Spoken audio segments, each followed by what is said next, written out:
Hello. What up, man? I think I finally figured it out.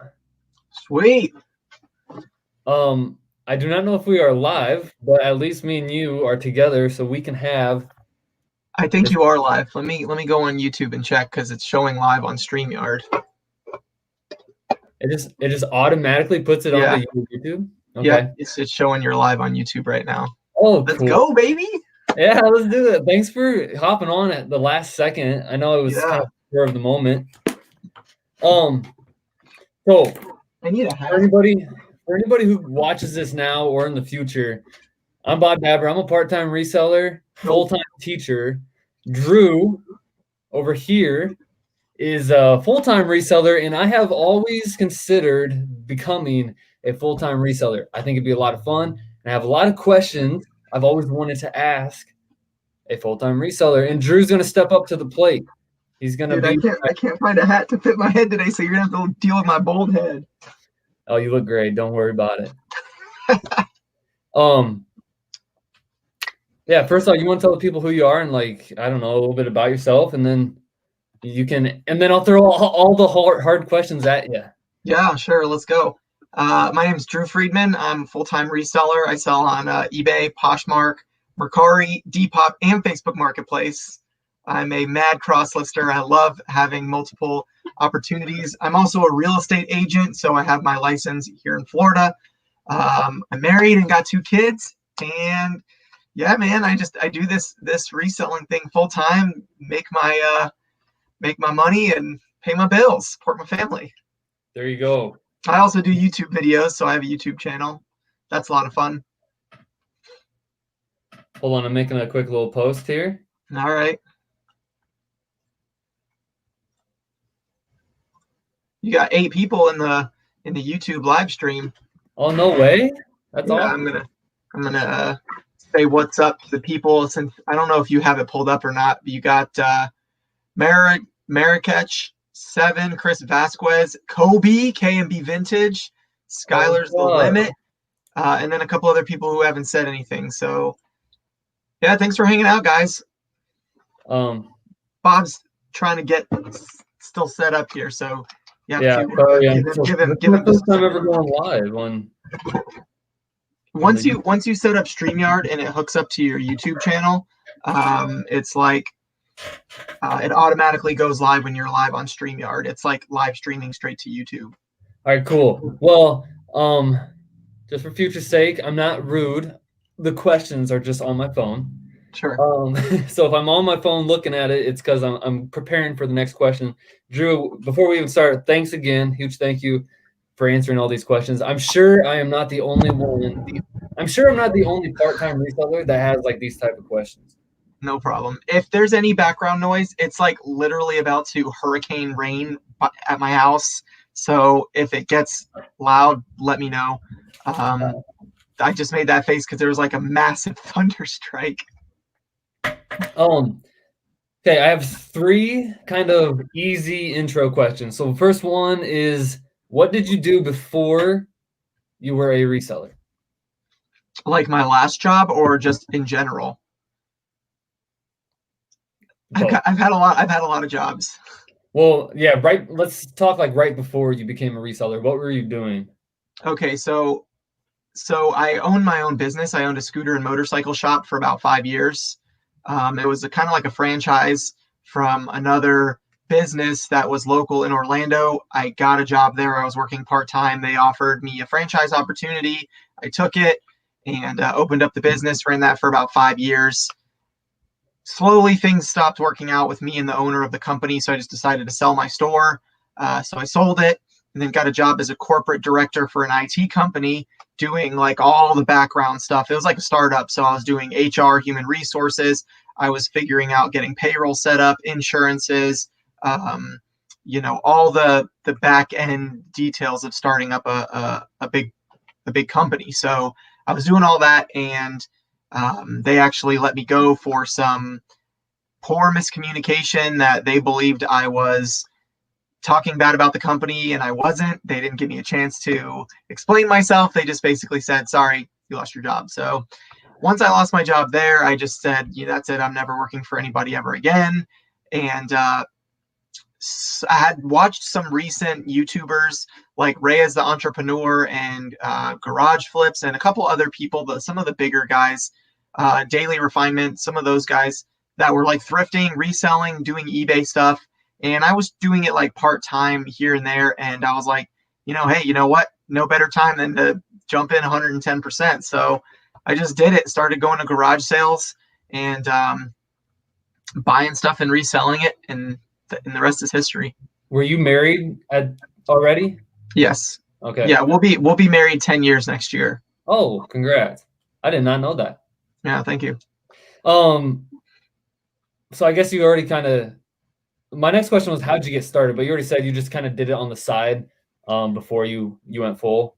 So I've always kind of been like an entrepreneur. I've owned multiple businesses myself. I've always been like selling things. In college, I had my own t-shirt company. So I was going to like local concerts and selling my own brand of clothing and things like that. And even in high school, like I was on the swim team and the water polo team, and we'd have to sell like candy bars, you know what I mean, to help pay for the pool that we rented, because I went to a crappy public school that couldn't afford their own pool, so we had to rent from another place.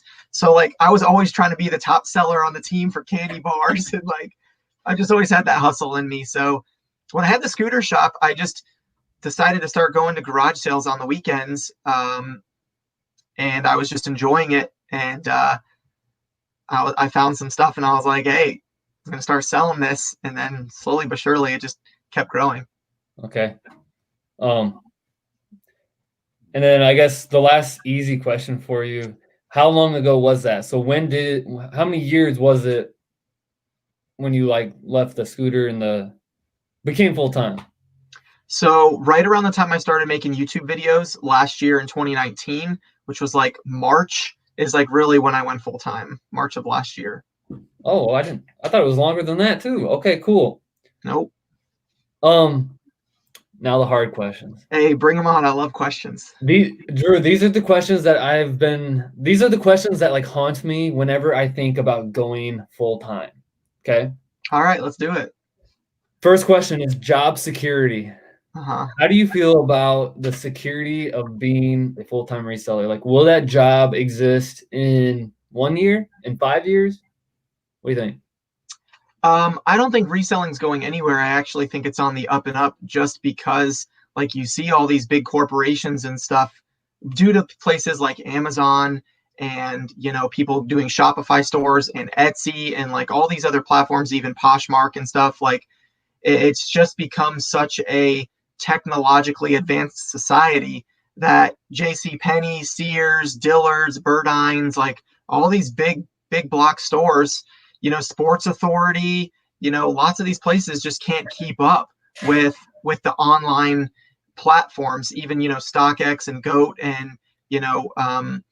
the sneakers app and stuff like that. I'm not too familiar with that, but I mean, people can literally sit on the couch on their phone and buy exactly what they want at pretty much a cheaper price than going to a retail store. So it's kind of, retail stores are becoming a way of the past in a sense. I think that there are certain stores that will always be there. For example, Walmart. I don't think Walmart's going anywhere. I don't think Target's going anywhere. I don't think places like the Home Depot are really going to go anywhere, because you can still go and buy the wood and the lumber. Maybe like the tool section and stuff like that, may fizzle out eventually and they may shrink. But the job security of being an online reseller, I think, will always be there, because there's always collectors. There's always buyers for just about anything. I mean, if you know me, you follow me on Instagram, Bob, I mean, you see I sell Mountain Dew cans on eBay. People are buying Mountain Dew cans from me for $12 a can. So, people will buy just about anything that you can imagine. So I don't think that reselling is going anywhere. I think job security is definitely. And I would agree. Retail is dead, especially clothing. I know we both do a lot of clothing. So retail is dead clothing-wise, in my opinion. So job security, first question, check. I think good answer. It's going to be around. Next question. Motivation. Every reseller has reselling is like a high and a low. Like you go through these spikes where you have amazing sales, and then sometimes you have low sales, nothing moves. I know you had just made that video a couple of weeks ago about having all these returns come in. Like, just where's your motive? How does your motivation stay high? Well, I mean, when you're a full-time reseller, you have to have some type of, you know, push on the inside of you to love what you do. And this is what everybody asks me on Instagram, the DMs that I get, the comments I get on YouTube, or, even my family members and friends who like never thought that I would make this much money Yeah, reselling and stuff like that. It comes down to a little bit of a mixture of passion, but um, you have to, it's about the process. And, I learned a lot about that from Gary Vee. And, I just watched a lot of him and like Tony Robbins and stuff when I first started reselling, because it's all about like motivating you, getting pumped up, staying encouraged, staying positive. Reselling is a major roller coaster. I mean, you can go from having a day where you do $1,000 in sales to having a day where you do like $50 in sales, and it's major ups and downs. So you have to know how to ride the waves of reselling, and what to do when you're having good and bad days. If you're having bad days, you need to start sending offers to watchers. You need to start lowering prices. You need to start doing more listings. Like, there are certain things you can do.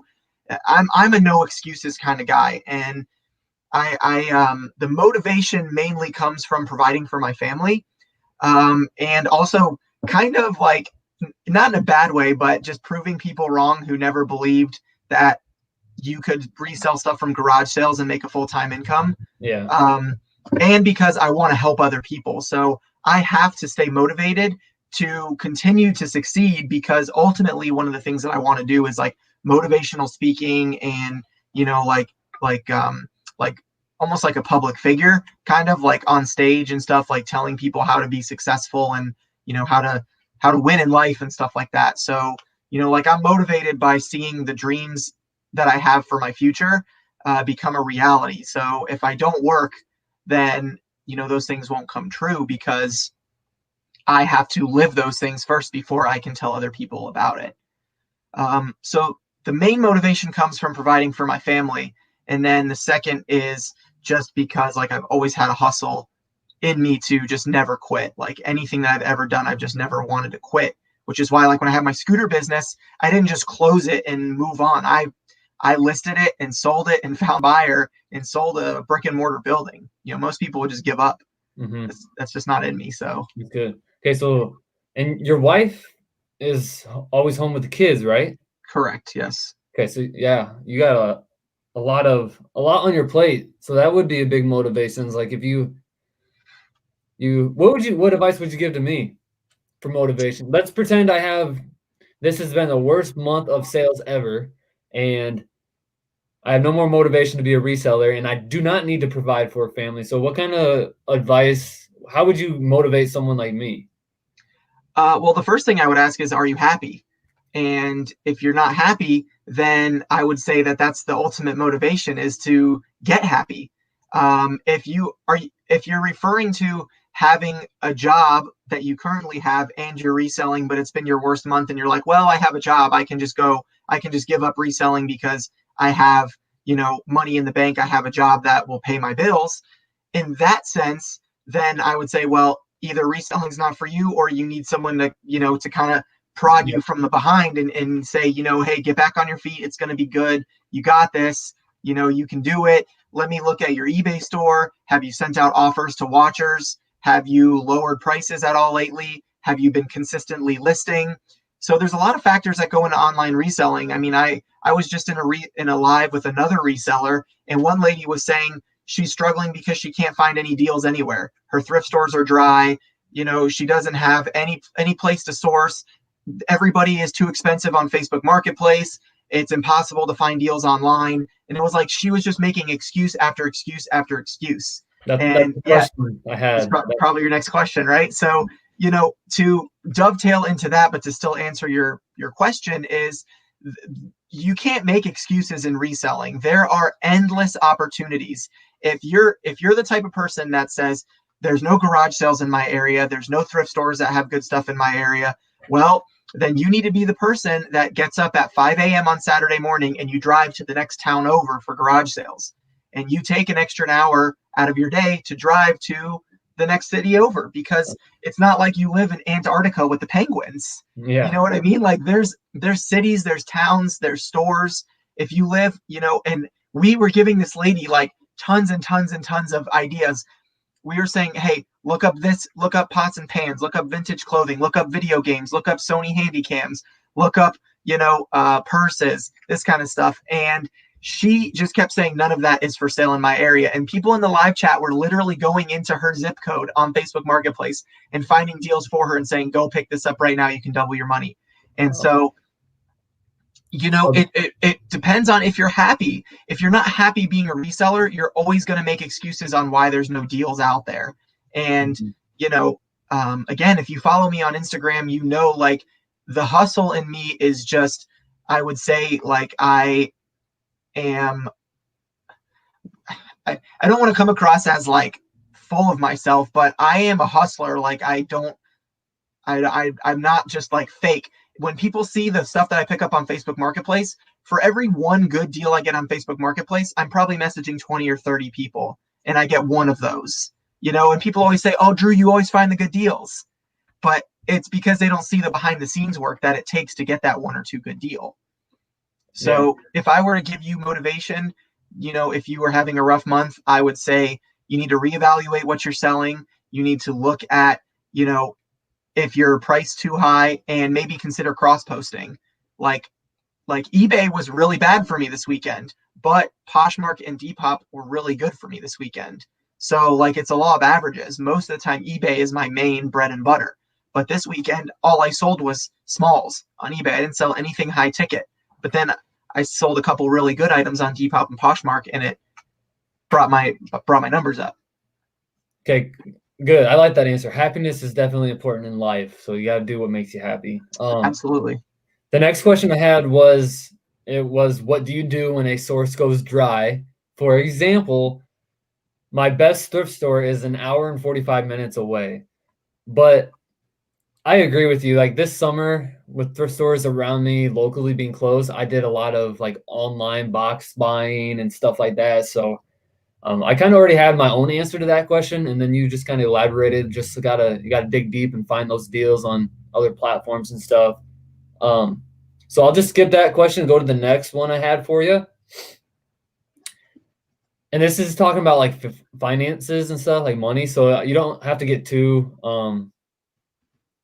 personal, you don't have to share too much information if you don't want to, but I have a couple money questions. Shoot anything my way. I'm an open book. So especially if there's people that are watching and it's helping, like someone said, our generation is hip to the crap they've been selling us at the mall. At least I am, LOL. Just funny. But yeah, any question you have. Okay. The first one, I was just kind of looking for like a number. What is like your goal for daily sales?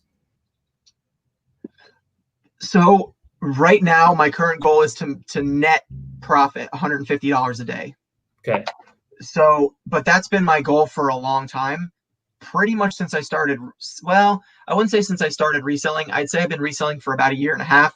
And for about a year, it's been my goal to stay consistent at making $150 a day. If I can do that 7 days a week, that's $1,000 a week.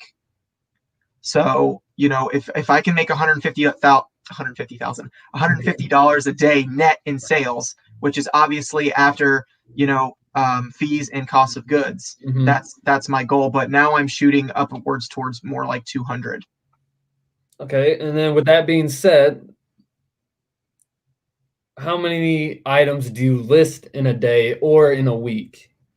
It varies. It depends on if I'm sourcing a lot or if I have a lot of inventory. Like, for example, a couple months ago, I did a bulk buy from another guy on Instagram locally to me, and I bought like over 700 pieces of clothing from him for like it was like an average of less than $3 a unit. And so when I bought that, I didn't source for almost a week and a half because I just stayed at home and listed a bunch of it. So it really depends on how much I'm sourcing. I don't like to have death piles, so I'm not, one to have a lot of stuff laying around. but typically I try to list at least 10 items a day. Okay. Which is relatively easy. I mean, like you can go to thrift stores and you can find Starbucks mugs. These sell for, 15 to sometimes $50 or $100, depending on, like, this one says holiday 2011. There's certain mugs that are very expensive from them, but like you can find a couple mugs and they take a couple pictures and it takes like no time to list. Yesterday, I think I listed like right around 20 items, because I just had last week, I had my bins haul where I got like one of my biggest hauls from the bins in one day ever. And so I've been slowly listing that. Today I stayed home. I haven't sourced at all today, because I'm still listing more of that. And I've done about probably 15 to 20 listings so far today. I'd have to count, but I also cross post. So everything that I've been listing today is going on eBay, Poshmark, Mercari, and Depop. Okay. Someone said, ask your questions organically. No need to look at your phone. I wrote these down for a reason. These are the questions that I've been dying to ask a full-time reseller. Hey, any questions you have in the chat, throw them up too. Yeah, you do list every day. Every day you have to list something, right? Every day, yes. Yeah. How do you pay yourself? So we talked about like you want to make net profit $150 a day. At what point do you pay yourself? So typically what I do is once every 2 weeks or once a month, I do a payout from all the platforms that I sell on. So I'm a minimalist, so I have a very minimalist lifestyle. I have a low mortgage. I just finished up paying my wife's car off over the summer. So we had a mattress that we financed like 3 years ago that at the beginning of the year, or like right around May, June, we just finished paying off as well. So we had probably like, $500 to $600 in just like regular typical people expenses, I guess you could say. You finance a car, you get a loan, whatever. Finished paying off most of those. So I live very minimalistically. So right now I'm investing a lot of my extra money into buying inventory or finding like fast items that I can flip. So instead of going to the thrift store and buying like a bunch of stuff like this per se, you can get these at a thrift store for, let's say, 99 cents and sell them for 10, 15 bucks, whatever. I'm looking for stuff more now that I can flip for at least $25 or more. So I've slowly started narrowing what I'm choosing. So that kind of helps me with my profit margins, but I don't really pay myself a set amount because reselling has its good days and its bad days. So if I net 150, on one day and then I net 450 on another day, I don't just put that right into my pocket and say, well, I can go to the movies this week. So I live very frugally. So when I need money for something, I have it available at this point in my business where I can say, like, hey, for example, tonight is my mother-in-law's birthday. So we're having like a seafood boil. We're getting crab legs and like that kind of stuff. But it's expensive to buy crab legs. Not everybody goes to the store and says, hey, I'm doing crab legs and lobster for dinner. But it's a special occasion. And I'm at a point right now where, I can afford to do that every once in a while here and there because we don't do that every night. Does that make sense? Oh yeah. Yep.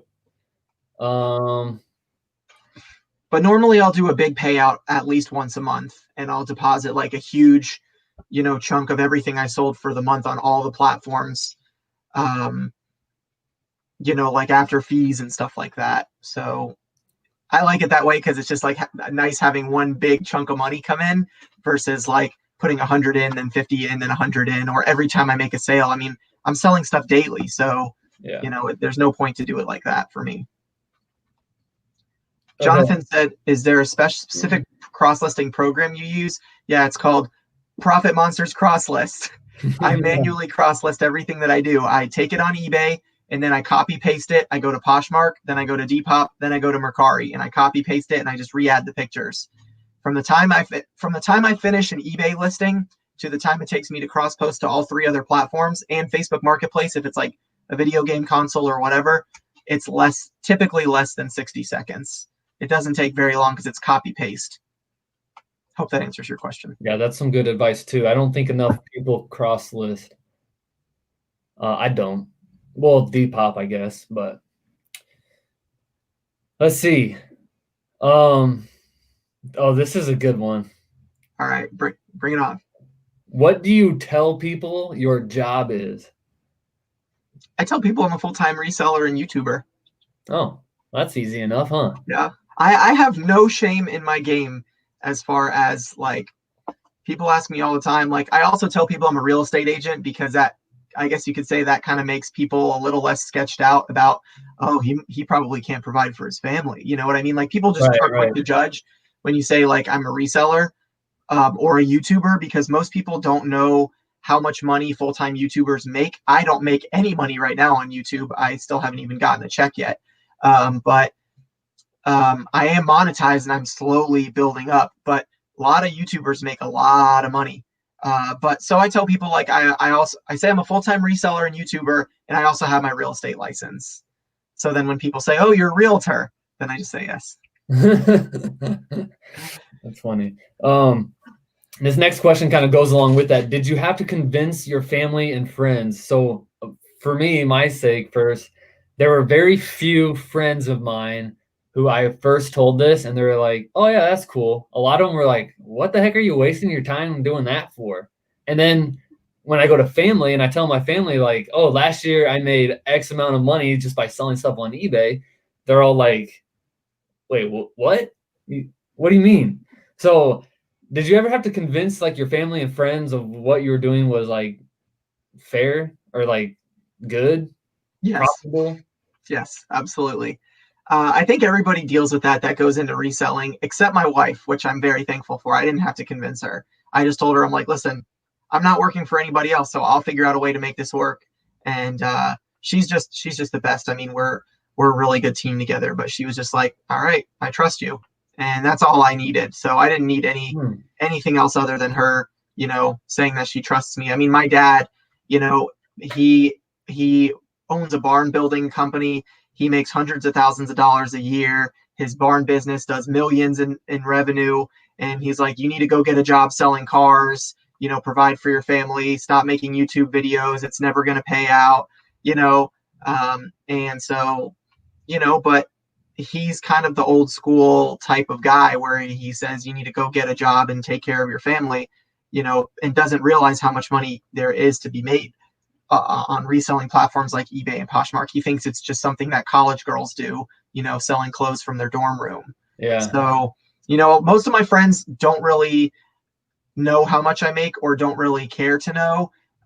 They Most of them don't really follow my YouTube channel or my Instagram or anything like that. And none of them really ask me, hey, can you help me out? I've had a couple people reach out, but um, if they ask, I'll tell them. If they don't ask, it's they're not interested. I'm not going to waste my time. Right. I got videos to edit and things to list. Yeah, don't let the thoughts of others deter you or whatever. My parents were always pretty supportive right off the bat. My parents were like, "Oh, that's cool. You sold like you're making extra money." Because I started in college, so they thought it was cool I was making extra money. But my first time ever telling them that I considered doing it for full time, like as a career, like I want that as my job, they both were like, "Don't do it." Yeah, my mom was sketched out at first too. She didn't really think anything of it, and now her whole apartment where she lives is full of stuff because she does reselling now because she saw Nice, how much money I was making. So nice. yeah, Um, I actually only have two questions left for you. Actually, three. And I know you got stuff to do tonight at that birthday party, so I'm not gonna try yeah. to. I got 30 minutes before I got to leave, so you're good, man. No Okay. rush. Okay. Cool. Um, health insurance. How do you go about health insurance or retirement? Do you Sure. pay in every month to one of those funds? So I don't have any type of like 401k that I pay into right now, because I'm still so early in my reselling business. I've been investing a lot of my money back into Mhm. better quality inventory, growing my business, getting it off the ground, that kind of stuff. I do plan on doing that. We do have like life insurance and all that kind of stuff, but I'm not investing into like a matching 401k or anything currently. As far as health insurance is concerned, I do have health insurance for my family. We use a program called Samaritan Ministries. It's like a Christian health share program that is kind of like I don't know how to describe it other than when you have a bill, instead of making a claim with your insurance provider, you make a claim with the program, and then people that are also members of this program, um, instead of like the government giving you a check or paying for it through your insurance, people that are subscribers to this health insurance program actually send you checks, their monthly insurance payment. They send it directly to you. And then you collect the checks from everybody, and then you use that to pay the bill. But you have to submit it. So, like, for example, when we gave birth, my wife did a home birth at home, and the cost was $5,000, which is way cheaper than a hospital. Excuse me, a hospital, blah, blah, blah. We put in the request for, the insurance need to cover the cost, which, insurance would cover the cost of a regular birth at a hospital. And then slowly we started getting checks in from other people that was their monthly share. So like every month when we send our payment out for our health insurance, whatever the dollar amount is, it's the same every month. It'll say Bob Dabra in, Iowa, Sioux City, Iowa, or whatever, fell out of a tree and broke his leg and is in the hospital getting surgery. And so your payment is going towards his surgery. So then hundreds of people are going to send you checks, or however much the amount is. They find those people within the country that send the checks, and then it's fully covered. Gotcha. So it's a really cool program. Gotcha.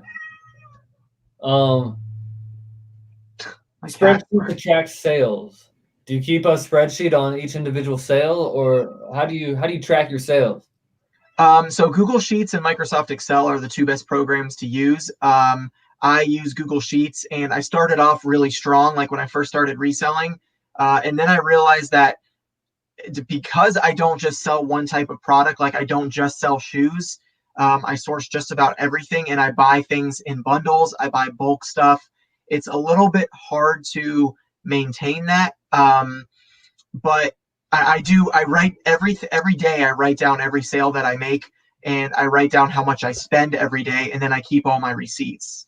So I don't, and my cost of goods is like an average. So I do it a little differently than other people. So I almost think that that's like another video in itself, to share all that information. Yeah. But like I keep all my receipts like in an envelope right on my desk for September.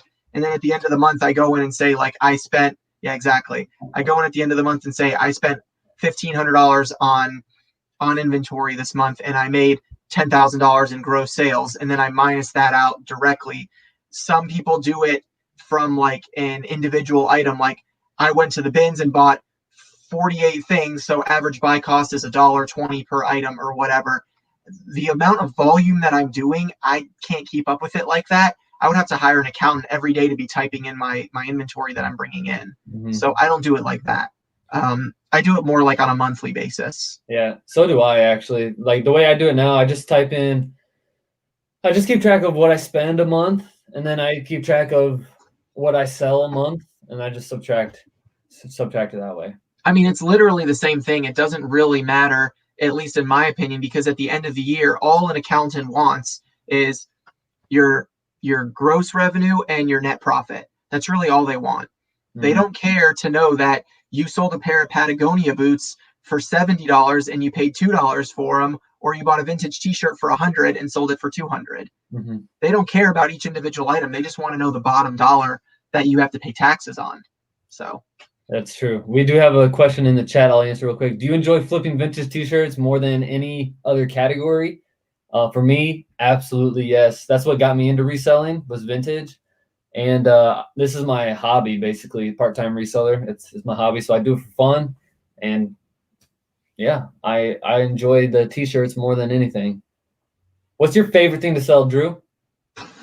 Man, probably video games. They're just the easiest. I mean, yeah. You can pick them up and flip them really fast. I love flipping video games. To answer the question as far as do I enjoy flipping vintage shirts more than other categories, I would say no, because I love selling everything. I love the vintage community on Instagram. So there's no other, like, there's not a video game community on Instagram that is like for reselling, or there's not a shoe community on Instagram. There are shoe resellers, but there's not a community of just people like devoted to reselling shoes. There are a couple of YouTube. What's that? The sneakerheads. Yeah, I mean, I'm not talking about hype shoes though. I'm just talking about like reselling used shoes from thrift stores and stuff, like vintage clothing. Vintage clothing has a pretty awesome community, so I do enjoy selling them because I can learn a lot from the community. So I don't have to look up comps because I can message Bob and say, hey, how much is this vintage Atlanta 1996 shirt worth? And he'll be like, oh yeah, I've sold that shirt for $50. Yeah. Whereas if I had a VHS DVD combo unit, I can't go on Instagram and find a group of people who sell DVD combo units. I have to go look up comps on eBay for that model. But again, for me, everything comes down to back to like one of the original questions. It's the process for me. I love the process of finding, sourcing, cleaning, listing, testing, shipping, packing, flipping, all of it, taking pictures, listing it. Like I love the whole process about reselling. And that's one of the things that keeps me motivated is I enjoy every part of it versus just the sourcing. Like a lot of people have big death piles because they like the treasure hunt, but they don't like to list. And that makes no sense to me because how are you going to make money if you don't list it? It's not listed, you can't sell it. So that's what I'm doing all day today. Or I did it this morning. I'm going to list some more stuff after this. You got to list your stuff. Do you keep track? I guess this goes with the last question too, but do you keep track of your item per piece? You said no, right? You just do the whole month? Typically no, unless it's like Facebook Marketplace pickups and stuff where I'm buying like one or two things. Like I write down if I picked up like a Wii bundle on Facebook, like as an individual purchase, but not from like a thrift store. If I go to Goodwill and I buy like 10 things, I don't write each individual item from that receipt down going, I bought a shirt for $6. Right. I bought a DVD unit for $9.99. Doing it by myself, I don't have time for that. It's all it's a numbers game. You have to know your numbers. Like if you buy something for $6.99 and you're selling it for $12.99, free shipping, you're probably not making any money. If you're buying stuff for $6.99 and selling it for $59.99, you're probably making money. Yeah. So, but it's easy. Like I'm also a numbers guy in my head. So I know like, okay, if I sell a combo unit, like I have an offer on a combo unit right now. I paid probably $7 for it at a Goodwill recently. And I have an offer for $55 free shipping. It's going to cost me probably $12 to $13 to ship. So minus that from 55, that's going to put you at what? 55 minus 13 is going to put you at 42, right? And then you have 13. Let's just stick with the 13% fees, even though it's changed because of managed payments. So you're going to pay almost $8, $7 in fees. So 42 minus 7 is 35 minus my cost is $7. So that's going to put me at 28 plus taxes, is 20% of 55. So you're talking, another $10. So at the end of the day, like on that combo unit, since I'm offering free shipping, I'm really not making like a ton of profit, which is why like when I share stuff on my Instagram and my YouTube, I try to be fully like open and disclosing everything because people say like, hey, I sold $100 item, but then they don't show you how much they paid for it or if they offer free shipping. Like you could, like I just put out a video. I sold a canister vacuum. I picked it up off the side of the road, so it was free. I sold it for $169.99 and the buyer paid shipping. So the only two things that I really have to account for in that is my eBay fees and then taxes. Mm-hmm. So eBay fees, on that is going to be probably about not $30, $169. 13% or 170, 13% is going to be about $20. Let's say it's going to be less than that, but $20. So 170 minus 20 is 150. Then minus taxes on 170 again is probably another $30. So 120. I net profited $30, $130 on that sale because the buyer paid shipping. I actually profited more than that because the buyer paid about $100 in shipping and it only cost me $50 to ship. So I actually made some money back on the shipping, which it normally doesn't work out like that, but on bigger items, eBay gives you super discounted shipping with FedEx Ground on bulkier items. So it always works out in your favor. Yeah. But anyway, hopefully that answers that question. My last question that I had written down for you is what's next for you? So like, let's pretend I go full time, and then in a year or two, I get to your position, like where you are at. You'll be there faster than that, but What's next? I'm a guy that always wants more and wants to do more. What's the next step for you? Are you going to be like content where you're at for the next 30 years, or what's next? absolutely not. I'm right there with you. I not in a greedy way. I want more, but I want I can't sit still. So not that, and I haven't gotten bored with reselling at all, but one of the things is for my YouTube channel to grow. Mhm. Definitely to start making some income from YouTube as well. So like I'd like to hit, my goal was to hit 10,000 subscribers by the end of the year. And I don't know if it's going to happen at this point unless I have a viral video, but that was my goal, was to be 10,000 subscribers by the end of the year. What are you at? Little less than 5,000, like 4,700, somewhere like that. Nice. So I'm about halfway there, but I mean, I'm not too proud to admit that it might not happen. It's just, that's one of what's next for me, is to be able to make YouTube videos, not just about reselling, but like motivational speaking, encouraging, teaching. I think eventually I want to offer a course of some type. I don't know what yet. Not like one of those scammy Amazon FBA courses, just something like to teach people how to be successful in a way where it doesn't necessarily have to be reselling, but just how to, something along that line. I'm not really sure yet. I haven't fully uncovered that, but I know I want to do something along those lines. I want to teach people and help people. Down the line, like I said, motivational speaking, public gigs. I definitely want to do that. Like I want to be on stage, like pumping people up, encouraging people, kind of like, I guess you could say like a mini Tony Robbins. I really enjoy that kind of stuff. Like one of my biggest reasons for doing all this is to show people like, hey, if you hate your job, if you hate the rat race, if you hate the 9 to 5, if you hate what you do, but you got to pay your bills, it's not that hard to start finding stuff to resell and make money. And you can do it part-time or on the weekends when you're not working, and then slowly make it work out to become full-time. And I've already had a couple people like that I went to high school with and stuff, and they messaged me and they're like, yo, I know we haven't talked in a while, but I see your Instagram and I think it's really cool what you're doing, making your own way and things like that. And so I think that's really cool.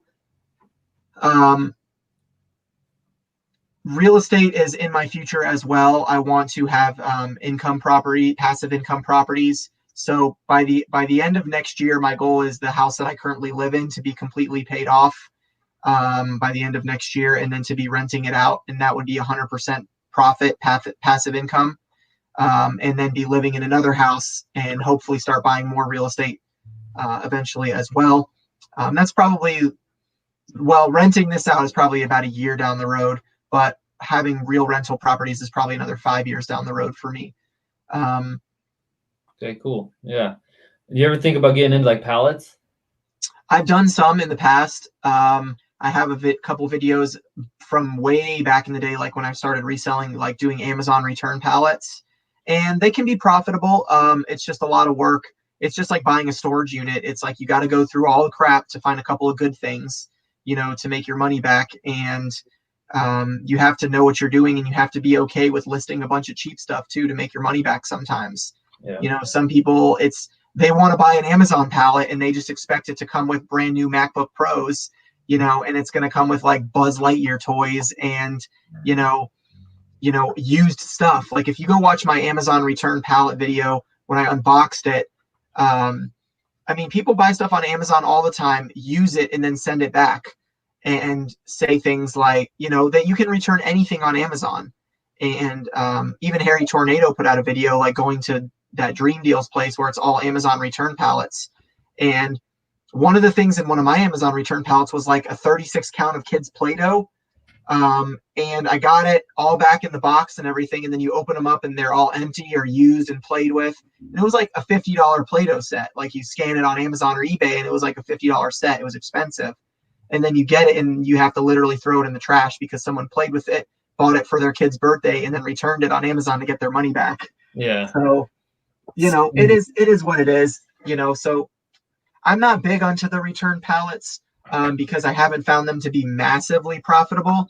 But there are people that do very, very well with them. Yeah. Well, do you have any final pieces of advice for maybe making a jump to a full-time? I would say a couple things. The first one is you just got to believe in yourself, and take a leap of faith. If you are in a position where you're part-time and you want to go full-time and you don't like your job, you don't like where you're at, I would say take a leap of faith, trust yourself, get some motivation underneath your butt and say, I'm going to go out and thrift and source and, whatever. Or on the weekends, go out and do it while you're working and find, find the motivation, even though you're like, I just want to stay home and watch Netflix because I hate my job, go out there and get it. No one's going to do it for you. Nobody's going to just walk in, I'll say this just because like, I think it's really relevant in our culture right now with TikTok and Instagram, and Mr. Beast and David Dobrik are not going to walk into your door and hand you the keys to a Tesla. Like, they give them away. Don't get me wrong, people win them, and I think it's awesome what they do. I think Mr. Beast has an amazing channel. I think he does amazing things, but the chances of you just randomly sitting in your house and having one of those people walk into your house and give you a Tesla and change your life, what's a Tesla going to do? A $30,000-$40,000 car? It's really not going to do anything for you. Yeah. Except make you pay insurance. So to get off the rabbit trail, though, I would say, believe in yourself and trust the process, and, figure out what's going to make you happy. If you are not happy with what you're doing, you will find happiness making less money reselling, but working for yourself on your own terms than you will. Hey, be quiet. My cat. You will find happiness working for yourself so much more than working. Like, I would much rather be a reseller right now making what I'm making than working any corporate job that pays, $50,000 to $100,000 a year or even more. Like, it's just not for me. Waking up at 6 a.m., putting a suit and tie on, clocking in, clocking out, doing paperwork, that's just not for me. Mm-hmm. I can't do it. So I would say believe in yourself and don't give up. It's definitely hard. And it takes a grind. It takes a hustle. You need to find friends that can encourage you, get involved in Instagram and social media to have people that can motivate you, and watch a lot of YouTube videos, learn as much as you can from other resellers, and don't make excuses. There's literally no reason to make excuses in reselling. You can literally find something to resell just about anywhere. I found a vacuum on the side of the road that I sold for $170 plus shipping. So, some people work 2 to 3 days to make $170. Yeah. So the money's out there. You just got to look for it. That's some good advice. Yeah. And for anyone who's watching, I do enjoy my job teaching. I love teaching and working with kids, but I also really love the modern day treasure hunt and reselling. So I don't know what I'll ever do in the future, but I've always wanted to sit down and talk to a full-time reseller because I don't personally know anyone who does it full-time. But like virtually, I know you. I talk to you every day, probably for the last year and a half. Honestly, it's been, I feel like, so long. But yeah, it's been a while. We talk to a lot of guys and girls like every day through Instagram, but I don't know anyone personally who's full time. So thank you again for taking time out of your night to answer my questions. Yeah, man. Any other questions you have or anybody in the comments, feel free to message me or leave a comment on one of my YouTube videos. I'm always answering my DMs. I don't ever try to ignore anybody. And yeah, just believe in yourself, man. If you want to do it, you can do it. If you want to have a job, I mean, Hustlin' Hooks, Adine and Melinda, they are technically full-time resellers. They keep saying they're part-time, but they're really full-time resellers, and they both have jobs, and they kill it. Their 90-day total is like $33,000 or $32,000 every 90 days on eBay right now. So they kill it and they have jobs. So you can do the same. Tim Osborne to Thrift on Instagram, he's a full-time college student, and his average is anywhere between $25,000 and $40,000 90-day total at any given time. Wow. So you just have to find the strategy that works for you, find the items that work for you, find the things that motivate you to list. Like, I'm motivated by finding cheaper stuff. So like Starbucks mugs, I'll Mhm. buy them if they're $1 or less, but I'm not going to pay $3.99 for a Starbucks mug. You know, vintage clothing is so popular right now. I'm motivated by it, and I look for it more now because people are paying premium prices for it. You know, but you'd be surprised what people buy. I mean, there's stuff that I miss every day at thrift stores that is extremely valuable, but it's because I don't know it yet. So you just got to keep learning. Always learn. Yeah, Drew, you're a good example of that. It can be done. It for sure can be done. If someone like me can do it, anybody can do it. Trust me. If you knew anything about my backstory, it can be done if someone like me can do it. Good. Well, good to hear. I'll let you go now. Before I do let you go, this is just like a technical question. What do I have to do now in the StreamYard to put it to the YouTube? Do you just end it? It'll automatically upload straight to YouTube. Then you can edit it and add your tags and all that kind of stuff. Okay, cool. So Awesome. once you end the live stream, then it'll keep us in the chat on StreamYard, and then we can end it there, and then it'll automatically upload to YouTube, and you can just change the title to whatever you want. Okay, cool. Well, I'm gonna end the broadcast then. All right. Thanks again. You're very welcome. Thanks everybody for hanging out.